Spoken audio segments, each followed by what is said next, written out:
Very good morning to all of you. आइए आज का सेशन स्टार्ट करते हैं। आज का पहला प्रश्न है, लोकसभा अध्यक्ष ओम बिरला ने 13 दिसंबर को संसद हमले की 19वीं वर्षगांठ पर एक पुस्तक का विमोचन किया है। इस पुस्तक का नाम क्या है? तो इस पुस्तक का नाम है द शौर्य अनबाउंड और इसका हिंदी संस्करण है समुद्र समावे बूंद में। 2001 में क्या हुआ था? 2001 में संसद भवन पर एक आतंकवादी हमला किया गया था। माना जाता है कि ये लश्कर-ए-तैयबा और जैश ए मोहम्मद नामक जो आतंकवादी संगठन है उनके द्वारा करवाया गया था। इसमें लगभग 14 लोगों की जानें गई थी और काफ़ी अंधाधुंध गोलीबारी और आत्मघाती हमला था ये। तो उसी की 19वीं वर्षगांठ पर इस पुस्तक का विमोचन किया गया है, जिसका नाम क्या है? जिसका नाम है द शौर्य अनबाउंड, समुद्र समावे बूंद में। अगला क्वेश्चन है, क्वेश्चन नंबर 2, भारतीय तटरक्षक बल इंडियन कोस्ट गार्ड ओपीवी श्रृंखला के 5 में से दूसरे ऑफशोर पेट्रोल व्हीकल को गोवा के Vasco town Goa shipyard limited में कमीशन किया गया है। तो ये वेसल का नाम क्या है? तो ये ओपीवी वेसल का नाम बताना है। तो इसका नाम है ओपीवी सुजित। जो ओपीवी सुजित है इसको हाल ही में कमीशन किया गया है गोवा में। ये संयुक्त रूप से डिज़ाइन और निर्मित किया गया है और इस श्रृंखला का जो पहला जहाज़ था, ये दूसरा है ना, ये वाला दूसरा जहाज़ है ना। तो इसका जो पहला जहाज़ था वो क्या था? वो था आईसीजी सचेत नामक था पहला वाला। आईसीजी मतलब इंडियन कोस्ट गार्ड सचेत को कमीशन किया गया था मई 2020 में इसको कमीशन किया गया था। ठीक है, आईसीजी जो है इंडियन कोस्ट गार्ड, इसके बारे में अगर जाने तो इसका जो मुख्यालय है वो न्यू दिल्ली में है और इसके महानिदेशक कौन है? कृष्णस्वामी नटराजन आईसीजी के महानिदेशक हैं। अगला क्वेश्चन है, Norway institute of bio economy research ने स्वच्छ गंगा राष्ट्रीय मिशन के थिंक टैंक सी गंगा के साथ एक समझौता ज्ञापन पर हस्ताक्षर किए हैं। किस के बीच में हुआ है? 2 लोग, Norway institution of bio economy research और गंगा राष्ट्रीय मिशन का जो थिंक टैंक है सी गंगा, इसके साथ एक समझौता हुआ है। तो ये किससे संबंधित है ये बताना है। तो ये संबंधित है भारत में कीचड़ प्रबंधन ढांचे के विकास से संबंधित है ये। ठीक है, इस पहल के माध्यम से नॉर्वे भारत के साथ विशेष रूप से जलवायु परिवर्तन और पर्यावरण संरक्षण की रोकथाम में संबंधों को मजबूत करेगा। ठीक है, और नॉर्वे के बारे में जाने तो नॉर्वे की जो मुद्रा है वो है नॉर्वेजियन क्रोन और राजधानी इसकी ओस्लो है और इनके जो प्रधानमंत्री है नॉर्वे के वो है एर्ना सोलबर्ग। कौन है? Erna Solberg. ठीक है, आगे बढ़ते हैं। क्वेश्चन नंबर 4 है, इंडिया पोस्ट पेमेंट बैंक ने डाक विभाग के साथ मिलकर एक डिजिटल पेमेंट एप्लीकेशन लॉन्च की है। इस एप्लीकेशन का नाम क्या है? तो किसने की है ये? इंडिया पोस्ट पेमेंट बैंक ने डाक विभाग के साथ मिलकर ये एप्लीकेशन लॉन्च किया है। तो इस एप्लीकेशन का नाम है डार्क पे। इसे पूरे भारत के आखिरी कोने तक डिजिटल वित्तीय सेवाएं प्रदान करने के प्रयास में 15 दिसंबर 2020 को लॉन्च किया गया था। ठीक है, और जो इंडिया पोस्ट पेमेंट बैंक है आईपीपीबी, इसके सीईओ एमडी कौन है? जे वेंकटरमू है और इसे आईबीपीएस को बैंकिंग विनियमन अधिनियम 1949 की धारा 22(1) के तहत भुगतान बैंकिंग कंपनी के रूप में स्थापित किया गया है। इसका हेडक्वार्टर है न्यू दिल्ली में। ठीक है, अधिनियम याद रखना, बैंकिंग अधिनियम 1949 की धारा 22(1) के तहत। ठीक है, क्या है ये? भुगतान बैंकिंग कंपनी के रूप में इसको स्थापित किया गया था। कौन सा एप्लीकेशन है? डार्क पे एप्लीकेशन। ठीक, अगले क्वेश्चन पे जाते हैं। अगला क्वेश्चन है, भारतीय रिजर्व बैंक ने कोटक महिंद्रा बैंक के प्रबंधन निदेशक मतलब मैनेजिंग डायरेक्टर के रूप में किसकी नियुक्ति की है? किसकी नियुक्ति को मंजूरी दी है? तो किसकी नियुक्ति को मंजूरी दी गई है?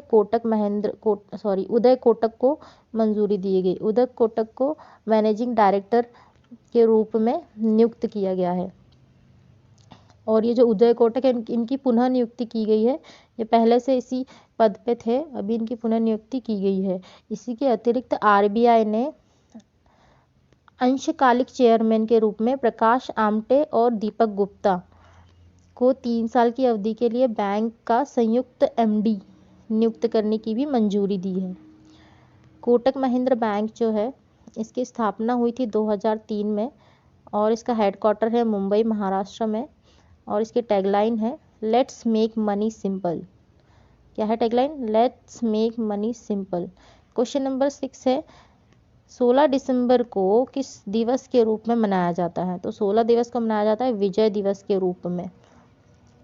इस वर्ष 2020 में देश में 49वां विजय दिवस मनाया गया। यह 1970 के युद्ध में पाक पर भारत की विजय में भारतीय वीर पुरुषों की सेवा, उनकी वीरता, उनके बलिदान को याद करने के लिए मनाया जाता है। ठीक है, जो 1970 में बांग्लादेश नहीं, 1970 में पूर्वी पाकिस्तान और पश्चिमी पाकिस्तान दोनों के बीच में ये जो युद्ध हुआ था, इसमें भारत ने काफ़ी अच्छी भूमिका निभाई थी। इस युद्ध के पश्चात ही बांग्लादेश एक नए देश के रूप में उभरा था। तो उसी की 49वीं वर्षगांठ है इस वर्ष, और उसी को विजय दिवस के रूप में मनाया जाता है हर साल 16 दिसंबर को। क्वेश्चन नंबर 7 है टकला मकान रेगिस्तान कहाँ स्थित है, कहाँ पाया जाता है? तो ये पाया जाता है चीन में। ठीक है, चीन में पाया जाता है। ये जो टकला मकान मरुस्थल है मध्य एशिया में स्थित है और इसका अधिकांश भाग चीन के शिनजियांग जो प्रांत है उसमें पाया जाता है। ये जो टकला मकान रेगिस्तान है ना, इसके दक्षिण में कुनलुन पर्वत श्रृंखला है, पश्चिम में पामीर का पठार है और उत्तर में तियानशान पहाड़ियों से घिरा हुआ है ये। और डारेम नदी, कौन सी नदी? डारेम नदी इसकी उत्तरी सीमा बनाती है। तो ये उसकी कुछ भौगोलिक स्थिति थी। ठीक है, आगे बढ़ते हैं। क्वेश्चन नंबर 8 है नई दिल्ली को देश की राजधानी कब बनाया गया? तो नई दिल्ली को देश की राजधानी बनाया गया 2011 में, वर्ष 2011 में। और इसके पहले देश की राजधानी क्या थी? तो इसके पहले थी देश की राजधानी कलकत्ता। ठीक है, महाराजा जॉर्ज पंचम के आदेश से सन 2011 में दिल्ली को राजधानी घोषित किया गया था, जब अंग्रेजों का शासन था तब। और दिल्ली जो है ये केंद्र शासित प्रदेश है ना। तो अभी हमारे देश में 28 राज्य और 8 केंद्र शासित प्रदेश है। जब जम्मू कश्मीर का विभाजन हुआ था उसके पहले 7 केंद्र शासित प्रदेश थे। तो जब जम्मू कश्मीर का विभाजन हुआ तो 2 केंद्र शासित प्रदेश बने, कौन सा? जम्मू और एक लद्दाख। ये 2 केंद्र शासित बने तो कितने हो गए? 9 हो गए। लेकिन दमन दीव और दादर तथा नागर हवेली को एक कर दिया गया, इसलिए एक और कम हो गया, तो कितने? 8 बचे। तो अभी टोटल 8 केंद्र शासित प्रदेश है हमारे देश में। ठीक है, आगे बढ़ते हैं। क्वेश्चन नंबर 9 है तिरुक्कुरल नामक प्रसिद्ध ग्रंथ के संकलनकर्ता कौन है? तो तिरुक्कुरल नामक जो प्रसिद्ध ग्रंथ है इनके संकलनकर्ता है तिरुवल्लुर जो है ये बहुत प्रख्यात तमिल कवि हैं। इन्होंने तमिल साहित्य में नीति पर आधारित कृत्य तिरुक्कुरल का सृजन किया, जो कि नीति शास्त्र का महान प्राचीन काव्य रचना है। ठीक है, नीति शास्त्र का महान प्राचीन काव्य रचना है ये। ठीक है, आगे बढ़ते हैं। क्वेश्चन नंबर 10 है 1893 ईस्वी में विश्व की धर्म संघीय संसद में भारत का प्रतिनिधित्व किसने किया था? तो किसने किया था प्रतिनिधित्व? स्वामी विवेकानंद ने। ठीक है, ये जो विश्व धर्म संघीय परिषद है ना, ये शिकागो में आयोजित की गई थी, जिसमें विश्व के सभी धर्मों के बीच संवाद बनाने की कोशिश की गई थी। क्या किया था कि जितने भी विश्व में धर्म है तो उनके बीच में संवाद कैसे बनाया जाए, इसके लिए ये सभा का आयोजन किया गया था। महासभा थी ये, धर्म महासभा भी बोला जाता है इसको। ठीक है, तो स्वामी विवेकानंद ने वहाँ पे जाके एक भाषण दिया था। स्वामी विवेकानंद एक विख्यात और प्रभावशाली आध्यात्मिक गुरु थे। उनका जो वास्तविक नाम था वो था नरेंद्र नाथ दत्त। 1993 में इन्होंने भारत की ओर से सनातन धर्म का प्रतिनिधित्व किया था शिकागो में। सनातन धर्म मतलब हिंदू धर्म। और इन्हीं के जन्मदिन पर राष्ट्रीय युवा दिवस मनाया जाता है पूरे देश में। ठीक है, थैंक यू। ये थे आज के 10 क्वेश्चन।